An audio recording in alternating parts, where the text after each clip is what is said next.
Hi everyone, welcome to a reading vlog.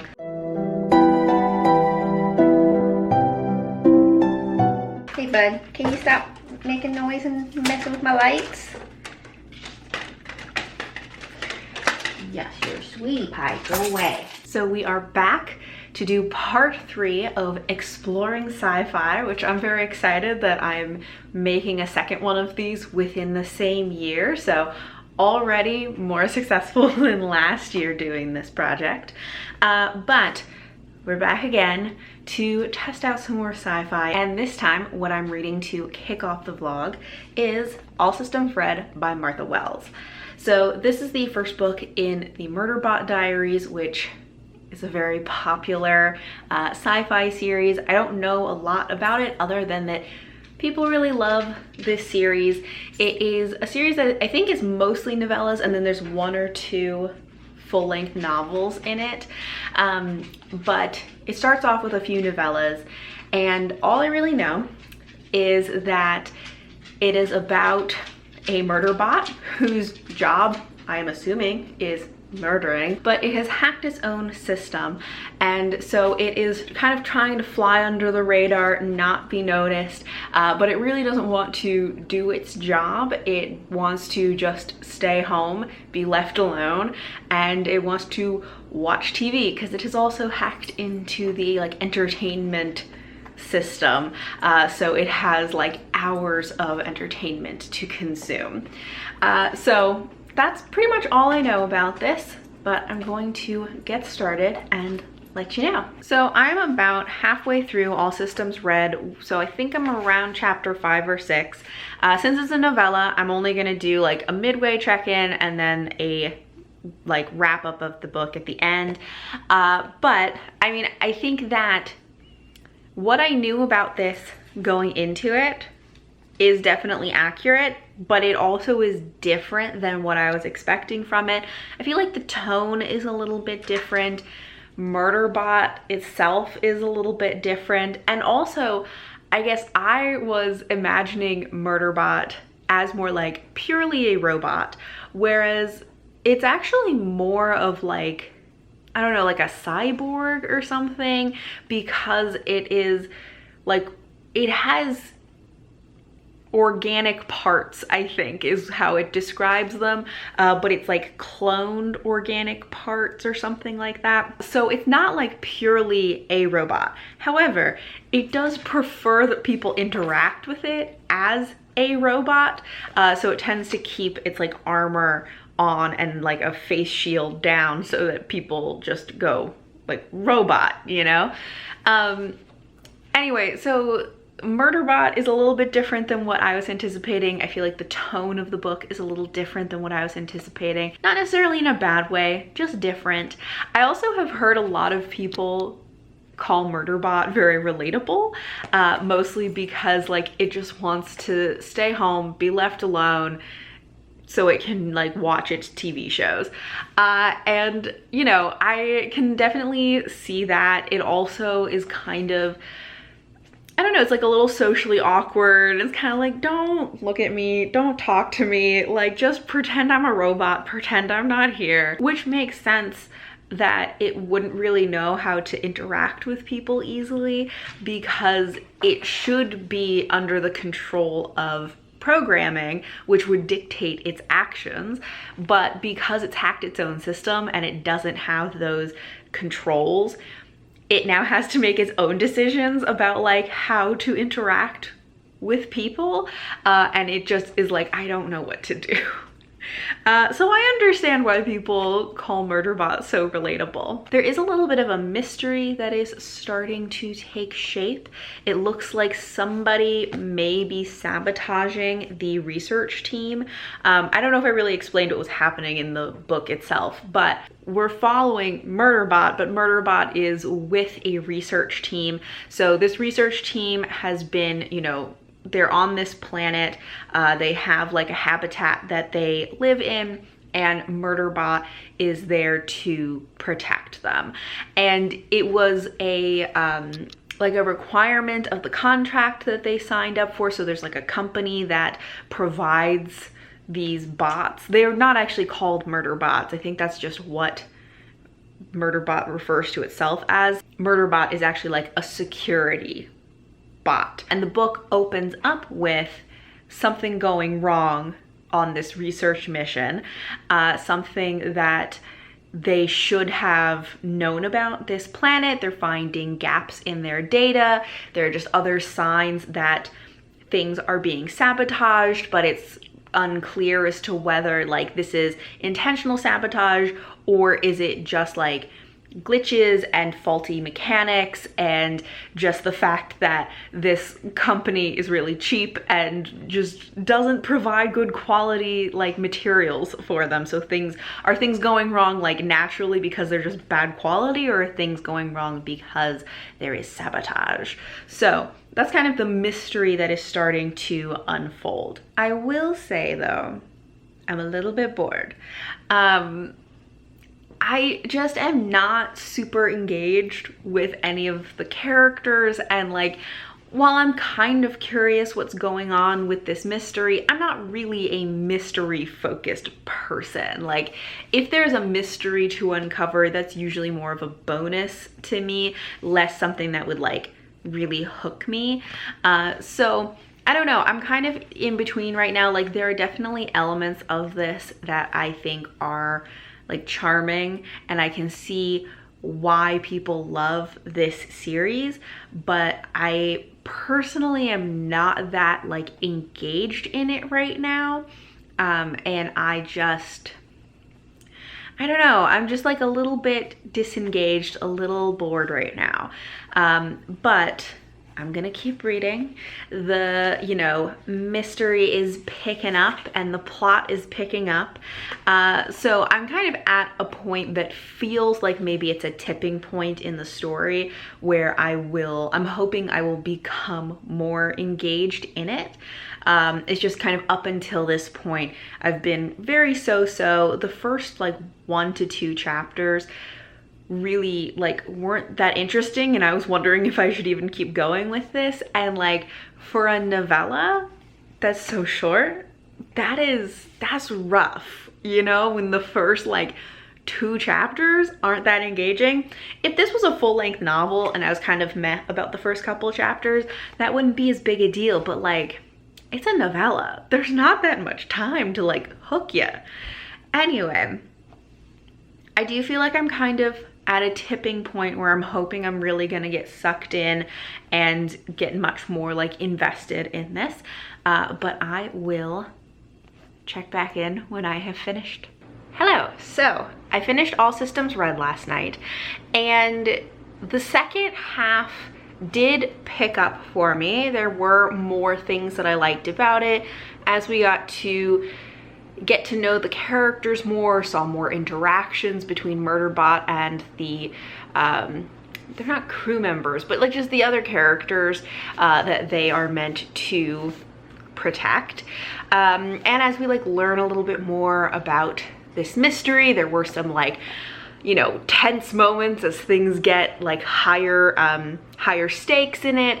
And there are also just some like endearing interactions with the humans that Murderbot works with, and Murderbot being socially awkward. Like, there's one point where someone asks Murderbot a question and it doesn't know, it just like, this is too overwhelming. And so I think it just like goes and like stands and like faces a corner before it answers people, because it's just like, I cannot deal with looking at you or being perceived. I have to just like stand in a corner.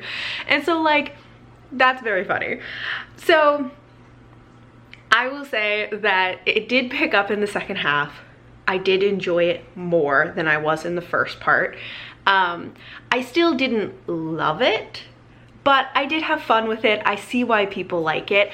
I'm not sure I like it enough that I would continue on with the series. Yeah, so I feel kind of neutral about it. I'm kind of sitting at like a 3 to 3.5 stars, maybe leaning 3.5, just because it's like, it's a little better than pure neutral. I'm not like totally like, it was fine, you know, like it had a few high points, so maybe 3.5. I am still kind of in the mood for another sci-fi. So I did pick up another book, but I am now also conflicted because I just got a book in the mail and I think I know what it is, and I think it's another sci-fi, and now I'm like, do I just continue on with the book I already started? So let's open the book and see if I'm right. And then if I am, I will tell you about what I already started and we will figure out which one I'm gonna keep going with. So got a package. Let's see how difficult this is going to be to open. It does not have a useful pull tab, so I'm just gonna have to rip this up. And it is the book I was thinking. All right. Ooh. So, oh, there's more orange on the cover than I thought. This is Any Human Power by Amanda Scott. This is one of my most anticipated releases of the year. Merlin, do not eat that package. Give me this. Not for you. Merlin started eating the cardboard package that this came in, and that is not good for him. Anyways, this is one of my most anticipated releases for the second half of the year. Amanda Scott wrote the Boudica series that I am reading, and so I know I like her writing, but I think this is her first sci-fi, and this is what she is calling a through-topia. So it is not dystopian about like a terrible world. It's not utopian about like a perfect world. It is about how to get from where we are. What are you eating? Okay, we're back. I think what I was saying is that this is not dystopian or utopian, but she is calling it a through-topia.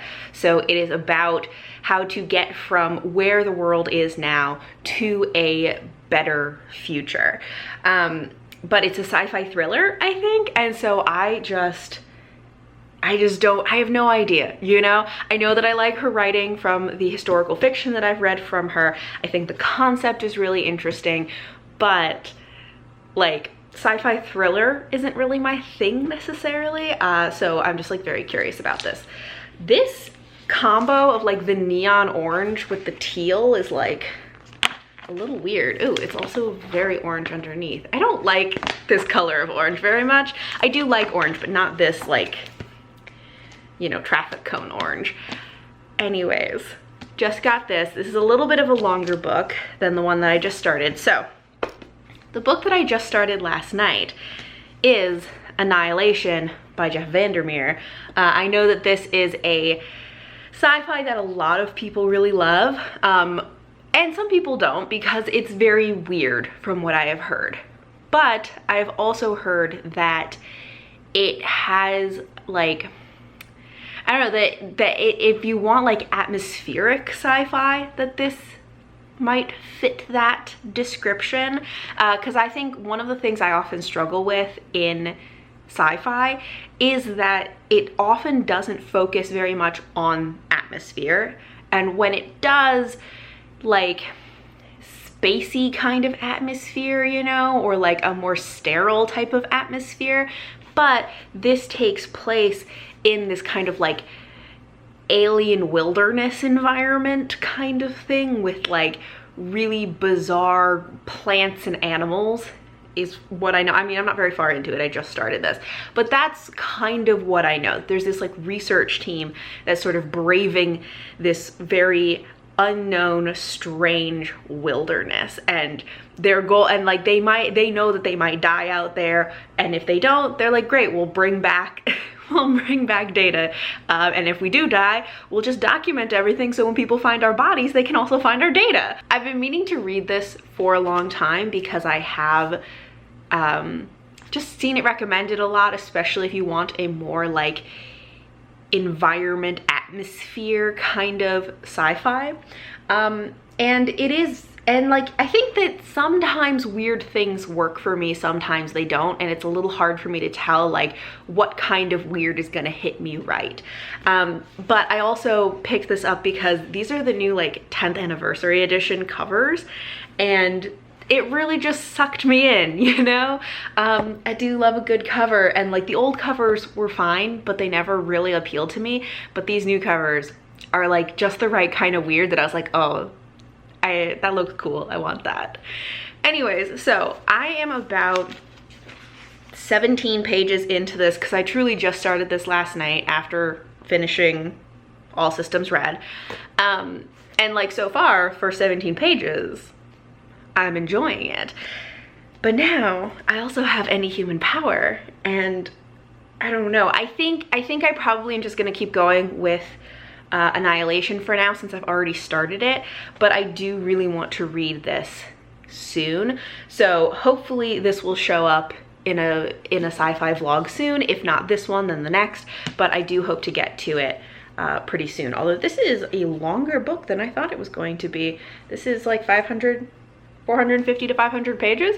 So that's longer than I was anticipating.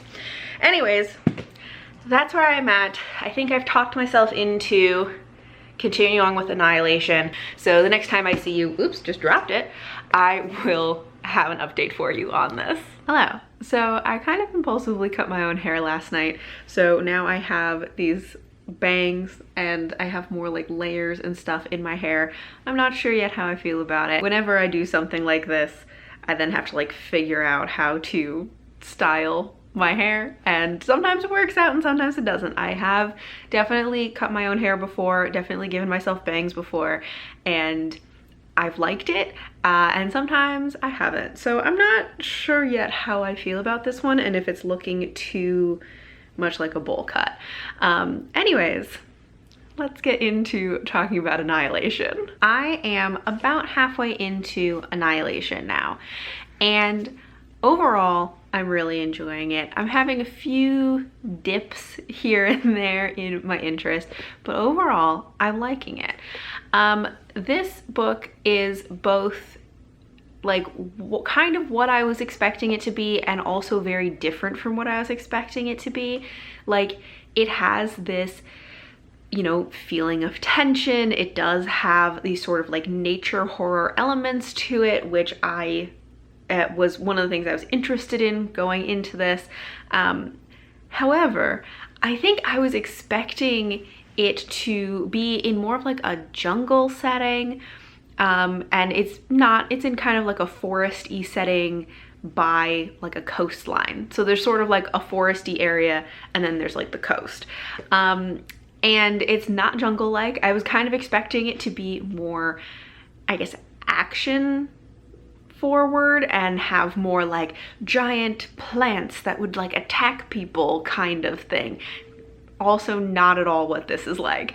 So I don't think I ever explained like what this book is about, and I feel like it's not really an easy one to explain what it is like, but in this, it takes place in Area X, which so far I think that we have little to no information about what Area X actually is, like with the origins of it. At some point got cordoned off from the rest of the area, the rest of the country, and it is called Area X, and they have been sending like expeditions into Area X to explore it and document and research what is in there. And there have been a lot of like weird happenings. There have been expeditions where all the people just disappeared. There have been ones where people disappeared and then just reappeared back in the rest of, like, back in their lives, but they were kind of weirdly different and had like sort of lost their personalities, had very hazy memories, and so they were kind of like strange and hollow feeling. There have been expeditions where everyone in the expedition killed each other, and then expeditions where everyone in the expedition killed themselves.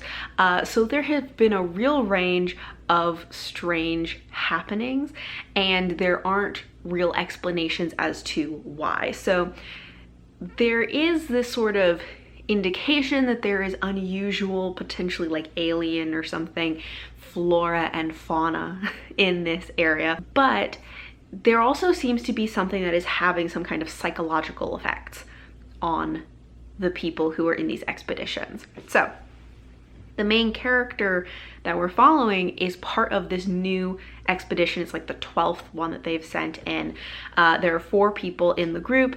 None of them are named. They are only known by their roles. So our main character is a biologist, the leader of the group is a psychologist, then there's also an anthropologist and a surveyor, and we know that the surveyor has some military background as well. Weirdly, they're being sent in with like old, outdated technology. They are not given new technology. So there's definitely this feeling of like information that's being withheld. The psychologist, we know that the psychologist is like putting them under hypnosis at different times, which also seems very suspicious. But our main character is this biologist, and we are essentially, what we're reading is her journal as she is documenting both like their findings in Area X and also the kind of social dynamics that are happening within their group and whatever weird stuff they encounter. Before going into Area X, they were shown maps, and one of the like key features on the map was this lighthouse on the coast. And when they get there, the lighthouse is there, but there is also this weird, well, what everyone else in the group calls a tunnel because it goes down, but our main character is like determined to call it a tower for some reason. But it goes down into the earth, and on the walls there are words written in like, I don't know, like moss and lichen kind of thing, some kind of plants. And the words are English words, but they're difficult to understand like what exactly they're saying. The like syntax of it feels very biblical. Like it kind of feels like fire and brimstone prophecy sort of thing, except more like nature garden metaphor instead of like fire and brimstone metaphor. So that tunnel or tower becomes one of the focal points for their research, and there are just indications throughout that the purpose for you know, conducting this expedition that they were told is probably different than the like true purpose. And so there is this sort of like conspiracy, withheld information kind of element to the story, which I do think is very intriguing. This is something that I've actually been thinking about recently, is like books that have a mystery element versus things that are just sort of inherently mysterious.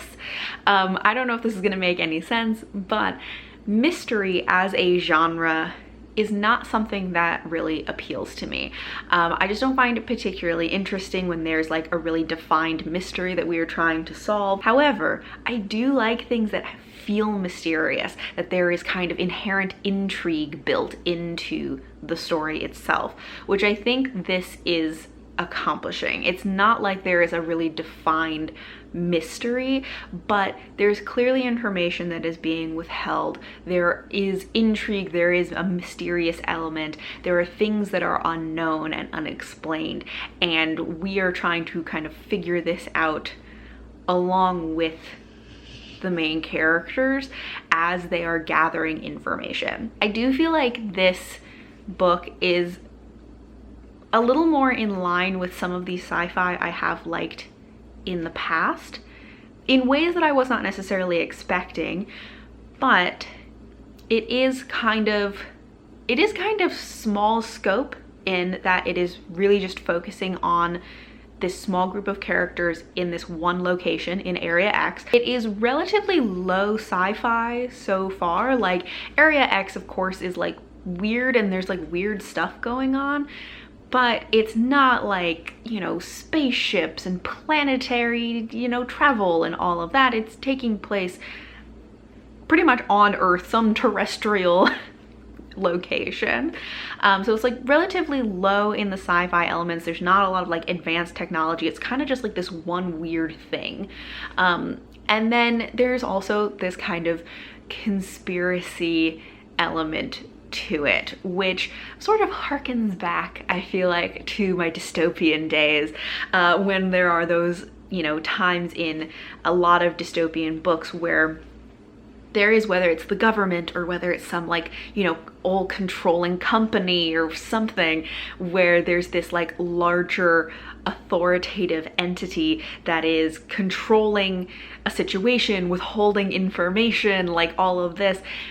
It just sort of like reminds me of some of the vibes of when I used to read a lot of dystopian. So I feel like this sort of is connecting to some of the things that I generally like in sci-fi. I think one of the things that it is missing for me is like feeling connected to the characters. I think the characters are interesting, and we are getting some flashbacks for the main character, which I like and I think do flesh out her character, but I don't necessarily like care about anybody. So I am intrigued by the setting and the plot, but I'm not like emotionally engaged with anything. I think also I have had a couple dips in my interest since I'm about halfway through. I feel like I'm starting to struggle a little bit with staying focused on the book, because up until this point I felt like it was withholding information in a way that felt intriguing, not frustrating. However, I think I'm kind of reaching my limit for that, where I'm starting to just get impatient. And that isn't something that I also run into a lot of times with things that are like horror or suspense.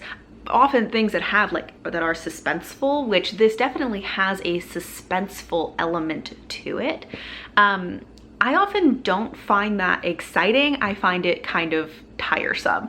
I definitely get impatient, so I have a real like threshold for how much suspense I can tolerate. And so I feel like I'm kind of reaching that threshold about halfway through now, that I am feeling less motivated to read the second half. Even though I've been enjoying it, I just haven't been picking it up because it just feels like it is suspended, you know? Like it just doesn't feel like things are moving. It just is kind of like, okay, so we know nothing. Like, okay.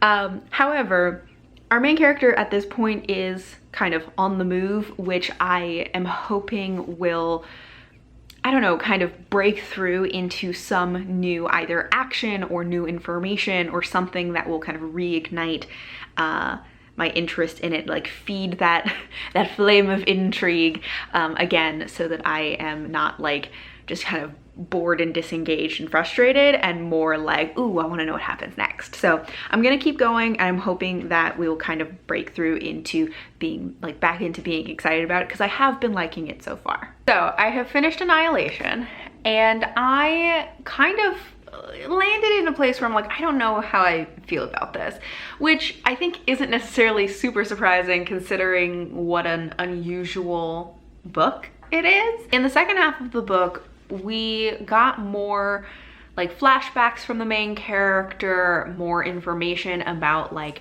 her background and her life outside of Area X, although there is even a moment where someone asks her like, how much do you think your memories are even real? Because there's been so much like hypnosis and like messing with people's minds, and like some things that have happened in Area X. There's like questions about whether they are hallucinations or whether it's real, or is it that what, you know, actually, you know, the veil has been lifted from their eyes and they are finally now just seeing what's real, or are they imagining things? Like, so there is like, our main character becomes like more and more unreliable as the story progresses, as like both she is more and more affected by Area X and the environment and just like things happening there, and how her memories and her recollections may not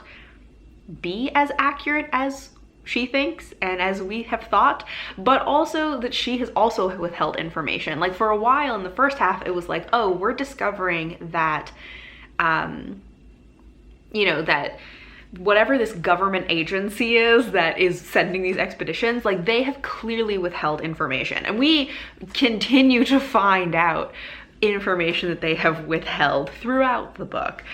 We don't get answers as to why they've withheld this information, but we keep finding things.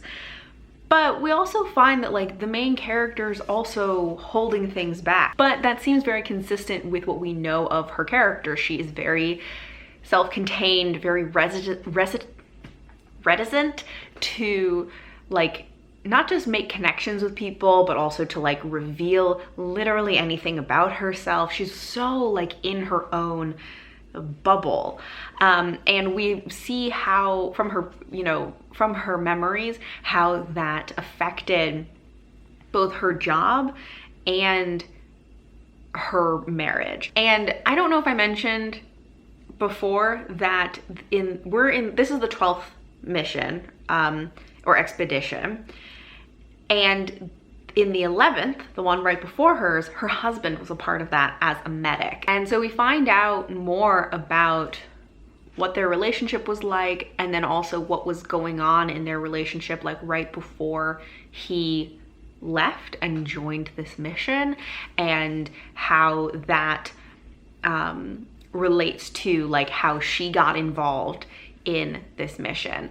But also as a researcher, like it becomes clear, like she reflects on some of the previous like jobs that she's had and like research that she's done and observation of different environments, because she's a biologist.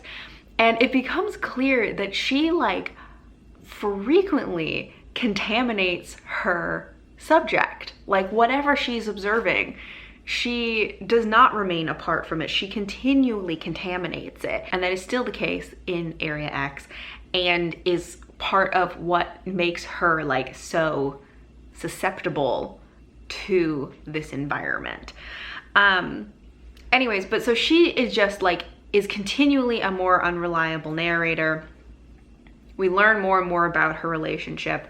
And I think in this second half, the story actually, her relationship with her husband becomes a more central part of the story. Not like the center of the story, because he's not even there, but it becomes a more prominent part of the story.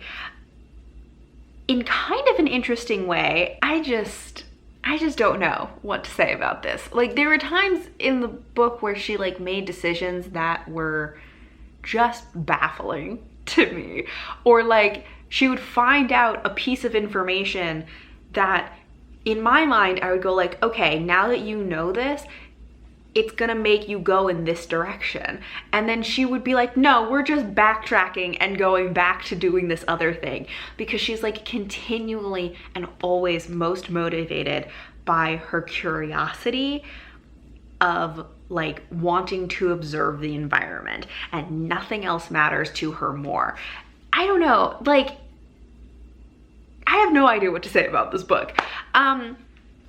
Overall, I also don't know how to rate it, because I really liked the beginning of this book, and then I think I talked last time about how like I hit a point where I started to get impatient with it, because very often when things are trying to be suspenseful, I tend to just kind of get bored and impatient, especially when there aren't characters for me to really hold on to. And in this, like, the characters are not meant to be likable. They're not meant to be characters that you get to know intimately. Like, that is the point. So when I say that like I didn't find the characters either likable or interesting, that's not necessarily in this case a criticism. Like sometimes I mean that as a criticism or critique of a book. I don't think that's a criticism in this case, because I think that that was the intention, and I think that it matches this book and what it was doing. It just was not for me. So that's okay. I think our main character is like very one-dimensional in a way that is intentional, and part of the like difficulty that that she encounters with other people is that she kind of is like one-dimensional like one focus point. There's only like really one thing she cares about. And she doesn't really understand that other people are like more complex than that, and their like motivations are more complex than that. And I think that's something she like starts to get an inkling of later on. But I think that it's something that she like struggles with. And so it's not, so I think that that's an intentional aspect of her character, but it didn't make her character very interesting or engaging to me. And so I just had a hard time like staying connected to the story, because like the mystery of it was like interesting, but suspense kind of makes me bored. And the main character, I think, was well written in that she was like written in a way that was doing what the author intended her to do, and she matched the story, but it was not engaging or interesting to me. Anyways, I don't know. I just don't know how I feel about this. At the moment, like, I don't think I'm gonna continue on with the series. When I was reading the first half of the book, I was like, yes, this is awesome. I wanna read this whole series. By the end of the book, I don't really feel that way anymore. It's one of those scenarios where like, I want the answers. What I've heard is that the rest of the series is very different from this first book, and they do just kind of give you all of the answers. So if you want answers, they're there. But I also don't necessarily want to commit that amount of like time to read the book. So I don't know. I think like, I wish I could just find a summary somewhere, or like somebody who would just kind of explain what happens in those books and give me the answers, but I don't think I would read the books. So I don't know. I think I'm landing at like a 3.5 to 4 stars. 4 seems like too much, but 3.5 seems like too little. So I'm not quite sure where I'm landing with this. But I am also not sure like if I want to read another sci-fi or not. I feel like I am still in the mood for sci-fi, but I feel like I've read 2 back to back that I like didn't love, and so I'm wondering if I tried to read a third sci-fi, would I just kind of get burned out on it? And maybe I should, even if I feel like I'm in the mood for it, maybe I should sort of like take a break to make sure I don't like totally burn myself out on the genre. So I'm not sure what I'm going to read next for this, but I'll let you know. Hello again. It has actually only been like 2 weeks since my last update, but I have started another sci-fi book, so I thought I would tell you about it. I did wait about 2 weeks because I didn't want to burn myself out on the genre, which has definitely happened before, but I really do feel like I'm very much in the mood for something sci-fi, and also really wanted something to kind of balance out other like fantasy that I'm reading, just to kind of have some variety to switch things up, so I don't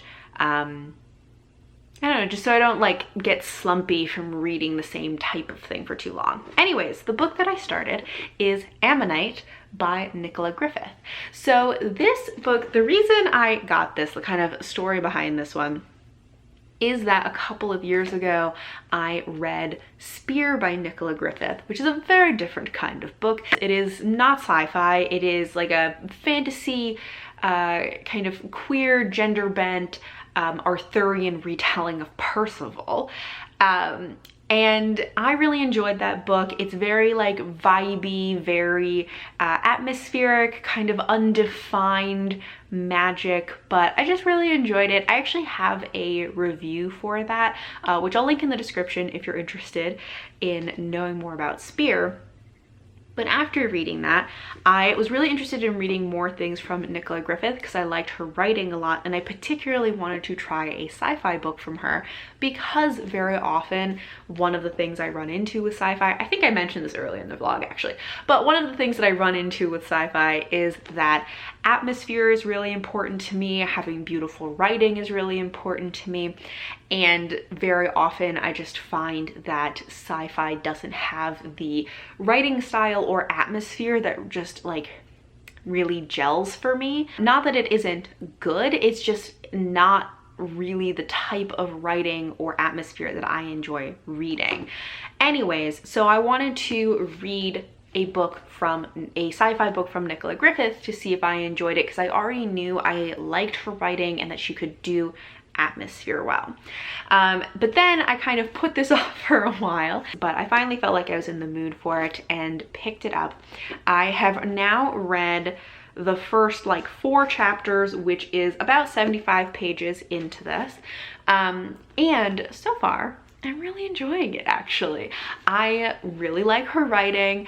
I think the story is really interesting. The characters are pulling me in. Interestingly, this actually has some similarities in ways to Annihilation. Like, it's definitely very different and kind of focuses the story on different things. But in some elements of the premise, some elements of like the main character that we're following, it has some definite overlap, which is very interesting. But I feel like so far this one is working better for me. However, I'm not very far into it yet, so we'll see if that continues on. But in this, we are following an anthropologist who is just arriving to this alien planet where there has been a mysterious disease or virus that has been going around that kills any men who are on this planet or who are exposed to this virus. When women contract the virus, there's about 20% chance of death. So some of them do die, but 80% of women who contract the virus are able to survive it. And so it has become this just planet of women. And they have been living here for generations and have created these whole cultures for themselves, which is very interesting. And as an anthropologist, our main character is very interested in that. So her official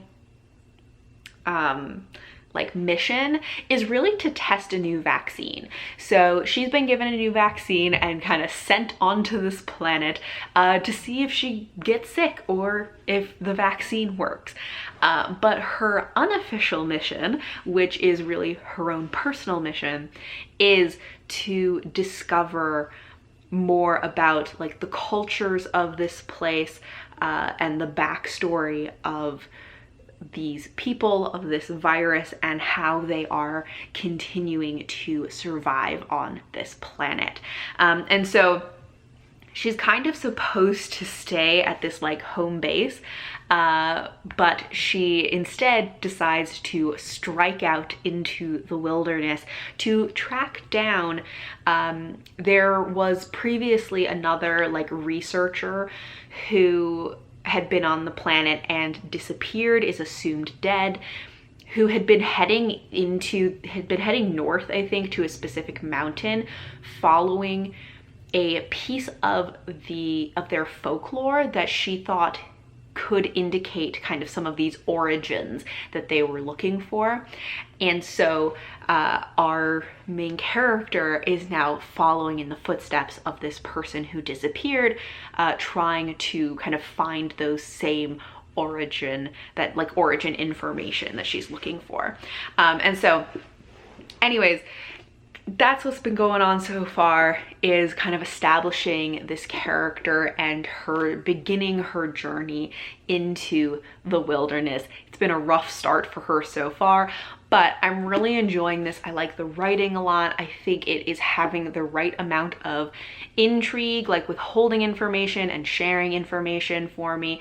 It's not suspenseful, which I think works better for me, as we have learned. Suspense is not my thing, but I do enjoy intrigue and like something that piques my curiosity. Yeah, I think that this is doing a really good job so far, and I'm really enjoying it. So I'm glad that I picked it up. So I am now about 200 pages into Ammonite, which is a little over halfway, and I am still really enjoying this. So far, we now have 2 perspectives. So our main character is still Margie, who's the anthropologist who's testing out this vaccine, and has also now kind of like struck out into the wilderness to learn more about the indigenous cultures of the people of this planet. But we have also gotten the perspective of Commander Danner. So Commander Danner is commander of kind of like the military base that Margie was supposed to stay at, but she did not. The base is owned and funded by company, not even the company, just company, which is this sort of pervasive corporate entity that controls a lot of things in this sort of future. And it is a company, but it also seems to be somewhat militaristic because they have this sort of military base that they're funding. And Commander Danner is the commander of the base. And so we're also following her perspective back at the base as she is kind of dealing with what is the future of her, the people under her command, this base that they live at, and realizing that the company that they are funded by may not be as trustworthy as she originally thought. And kind of planning or trying to figure out what to do about that and how to provide for their future if they are not supported by this company. And so I think what's interesting about both of these character perspectives that we're following is that they are both very kind of isolated, socially isolated, lonely characters that we're following. But I feel like the author is doing a good job of making their characters very interesting and dynamic.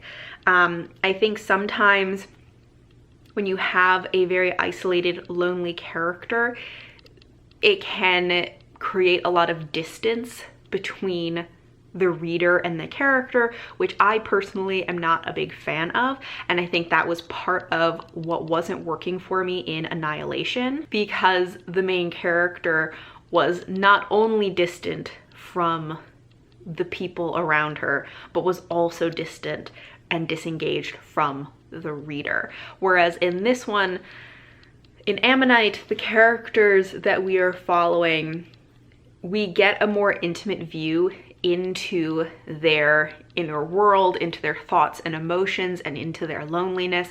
So we get to experience that with them. And so while they are distant and isolated maybe from the people around them, especially Margie really struggles to connect with other people in general, but then she also has some past traumas that make it difficult for her to connect with other people. But as the reader, we have a more intimate connection with these characters. And so it just makes it a much more interesting reading experience as we get to experience those feelings with them and see their own thought processes as they are kind of grappling with their own loneliness and trying to figure out, is there a way out of this, and do they want to take a route out of this loneliness?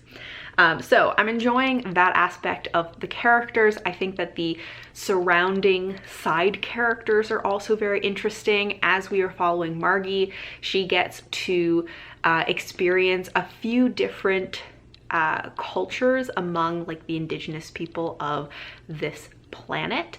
And so because she visits like different or not visits, maybe not the right term, but she does live with and spend time with different communities, and we get to see that there is a variety in like the cultures that these communities of women have created. And that's one of the things also that I really like and appreciate about the way the author is writing these cultures, is that I feel like she's not kind of going down either of the two, the two most stereotypical paths that I was a little worried she might go down for these kind of stories where they have kind of either matriarchal societies or just like communities of all women. I feel like a lot of stories will go either in the direction of like, well, if women are in charge, now they can be like violent and power hungry and just as shitty as the men have been, as if like that was the only thing, like patriarchy was the only thing holding women back from being terrible, and that anybody who gets even like a tiny bit of power always react in the same way and create these very like hierarchical societies. That's one direction that I feel like sometimes people go. The other direction I feel like sometimes they go is more utopian, where they go like, well, if women were in charge, everything would be perfect and everyone would be happy because women always make good decisions, and it would just be this utopian perfect future, which I also think is unrealistic. And so this isn't really going in either of those directions. It's much more just like, different people are different, you know, both culturally and as individuals. We get to, as I said, see these different communities and the cultures, the like individual cultures that they have created. And then we also are getting to get to know individual people within these communities and just see what they're like as people. And I just like that it didn't kind of go either of those stereotypical routes and feels much more grounded in like, I don't know, in some ways just more realistic of what would happen. One piece that I think would be interesting would be like, what about gender non-conforming people, or what about, you know, people who are non-binary or AFAB trans men? I think that would be a really interesting thing to explore, which has not come up yet in this, and I'm not anticipating that it will, but it would be very interesting. I mean, this was written in the 90s, so I'm also not surprised that's not something that's coming up in this. I think that if this book was being written now, it probably would be, or I would have much more expected it to be something.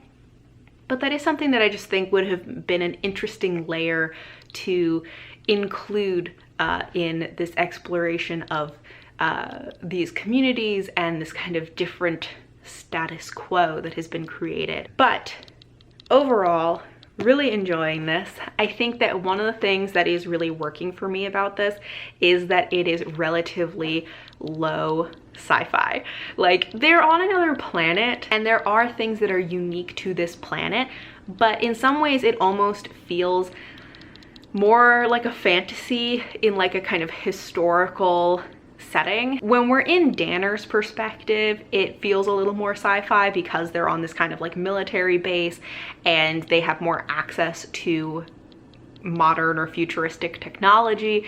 But when we're following Margie's perspective, which is the majority of the book, the kind of indigenous people and communities that she's living with, they do not have this modern or futuristic technology. They are living, some of them are living in like tents or yurts. They primarily like ride horses as their transportation. Their weaponry is mostly like, you know, knives, bow and arrow, slingshots. They don't have modern medicine. And so it feels like a much more kind of historical inspired fantasy setting. There are also kind of almost magical elements to the cultures, and I don't know if it's exactly the spiritual life of the indigenous people, but they do have certain practices that are these kind of like deep meditative trances that they go into, where they're able to connect with their ancestors and like retrieve memories from their ancestors, and it feels very magical. And whether it is truly happening or if it is some kind of hallucination, it is a very important part of their culture and it feels very magical. And so these sort of like meditative trance that brings them into a, I don't know, into this like alternate dream world is also a part of this. So I think that's part of what's working for me about this, in addition to all the things of like the characters and the writing and all of that, is that in some ways it almost feels like a fantasy. But so far, still really enjoying this. I have about 175 pages left, so we'll see where this goes, but I am excited to keep going. Hello, so it has been a little while since I last checked in with you. I was thinking I might read one more sci-fi, which I wanted to include in this vlog, but at this point, I don't think that's going to happen. Hello, Merlin. So I just wanted to wrap up this vlog, and then I realized that I never finished wrapping up Ammonite. This is maybe like the third time this has happened. Merlin is sniffing the camera, so it might be jiggling a little bit. But yeah, this is maybe like the third time that I've done this, where I like do an entire vlog and then at the very last, I just like don't wrap up the end of the last book. But once again, we're here to wrap up the last section of a book that I read months ago. But again, also I have notes. I skimmed the last section of the book just to refresh my memory. So, you know, we can talk about it. But in this last section of the book, our main character, Margie, becomes much more integrated into one of these communities. She develops a romantic relationship with one of the women from this planet. And then that relationship really gives us a window into the culture of these people, more information about their origins, how these kind of like meditative trances and this like dream world works, and also answer some of the questions about like how do they have children and all of this, which is very interesting. I think there are still some like unknowns, but we do get a much more like intimate understanding of this world and these people, their lives, the practices, all of that, through this relationship that she has, both with this community that she's joined, but also with the person that she has a relationship with. So that is really interesting. Margie at this point is also having a kind of moment of deep reflection. You know, it's very introspective as she is integrating more into this community and really trying to decide what is her life going to look like, because she has found a lot of connection and community here in a way that she has never experienced before. And I think we talked about earlier about how she has been a very lonely person, and so this is really transformative for her to have these kind of connections. During this period, she also is really thinking about, you know, how will these choices impact the vaccine research that she is involved in, of course, because she's kind of this one test subject that they have for testing this vaccine. So if she doesn't go back, what is going to happen to not just the research, but then all of the people involved? Because there's actually a lot riding on whether this vaccine is successful or not. All right, I'm back. Merlin got something he wasn't supposed to, but he's fine now. So the other thing I was just going to say about this is that as she is contemplating more about, you know, what she's going to do and how this is going to affect the vaccine research that she's involved with, there are a lot of people in the book telling her about how like the vaccine is poison and she should stop taking it, and you know, she's thinking about this as well. And that part of the book was really like weird to read at this point, since, you know, the big rise in anti-vaxxers and since COVID and all of the anti-vax stuff around that. So that part of it really like hit different reading this book at this point in time. The book was written in the 90s, so it was written in a very different context surrounding vaccines than we are in right now, but it was just like very weird to very weird to read that part of it. And it just really like landed differently than it might have if I had read this, you know, a few years ago, before all of that. Also, I will say the way that they are testing this vaccine is wild to me. This entire book, I have been thinking about how like, this is not how vaccine testing and research works. You don't give a vaccine to one single person, throw them on a planet, hope for the best, see if they die. That's not how you test a vaccine. But again, my own both knowledge of vaccines and just like sensitivity to how vaccines are talked about has changed a lot in the last few years. So that has been a thing that's just sort of like been bothering me in the back of my mind this entire book, that I'm like, this very basic part of the premise doesn't totally make sense. But eventually, a lot of the different components of this story that we've been following really come to a head, both in Margie's part of the story and in Commander Danner's part of the story, as more the company that Commander Danner works for is they're becoming potentially more and more ominous or dangerous, or Danner is starting to realize some red flags that maybe she was not aware of before, and how that is going to impact the survival of not just her, but all of the people that she is responsible for on this base. And then there are a lot of events going on in Margie's part of the story. Some elements from the beginning of the story come back around, and then it all kind of comes to a head at this one moment, like showdown with a rival clan. And I actually was kind of like, I don't know how I feel about this like kind of final climax showdown, and then sort of how everything shakes out at the end. But I definitely still have some questions, and there were a couple of areas here or there where I felt like maybe the pacing was a little funny, or maybe some elements could have been more drawn out or just gone a little bit deeper on. We do still have some kind of like, we get answers to a lot of the elements of like how things work, but there are definitely still a lot of questions. So it's not a completely like everything's tied up in a bow type of ending, but I do think that it answers enough questions that it is satisfying. But I think, I don't know, overall, just the way some of the things happen, I was a little like, I'm not sure how to feel about this. But overall, I did enjoy this book. I think of the 3 sci-fi books that I read for this vlog, this was definitely my favorite.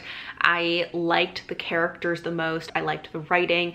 I liked that it was kind of low sci-fi. It felt almost fantasy at some points. I really liked that the focus was really on the people and their own and like the relationships of the people. The main character was very introspective. We got a lot more closeness to the character. I think part of what worked about this, in Ammonite, we're seeing this through the perspective of an anthropologist. And so that really shapes the story. And what is it that we pay attention to, we spend time on, we care about in this story? And of course, for me, coming at it from the anthropological view that is much more interested in the people and the culture, that's the kind of story that I am most interested in. Oh, and also at the end of Ammonite, there is a small section where Nicola Griffith talks about kind of what inspired the book. And she said that part of it is that in a lot of speculative fiction, it seems like the stories are trying to ask, like, are women human? Which is just a wild thing to even have to ask, are women human? And so she wanted to write something kind of in response to that, or like to spite that, to say like, not just women are human, but like they're people, like just people are people, whether they're women or not. And that her intention was to just show that women are people, and when you have a group of women, there will be a huge variety in their personalities, their values, you know, their behaviors, just like any other person. And that was really part of the intention behind writing this. For me, I think she really conveyed that well, because that was one of the things that I was very struck by with this, is that it didn't fall into different tropes that it certainly could have when it comes to creating societies of women. And it really felt to me like it was making this point of like, yeah, different people are just different, and like you go from like different cultures are different, individuals within those cultures are all different, and sure, it's a whole planet of women, but that doesn't mean that it is like that it's going to be all the same, or that it's going to be like all good or all bad just because it is only women on this planet. So in that way, I also think that she was very successful, because if that was her intention, for me at least, I felt like she conveyed that message very well. And so that was really interesting to read that little bit at the end of this. All right, so I think did I say the star rating for this? I think I gave this one 4 stars, and I just hit myself with it. But this was definitely my favorite of these 3. But that is all that I have for today. Thank you all for watching, and until next time, bye.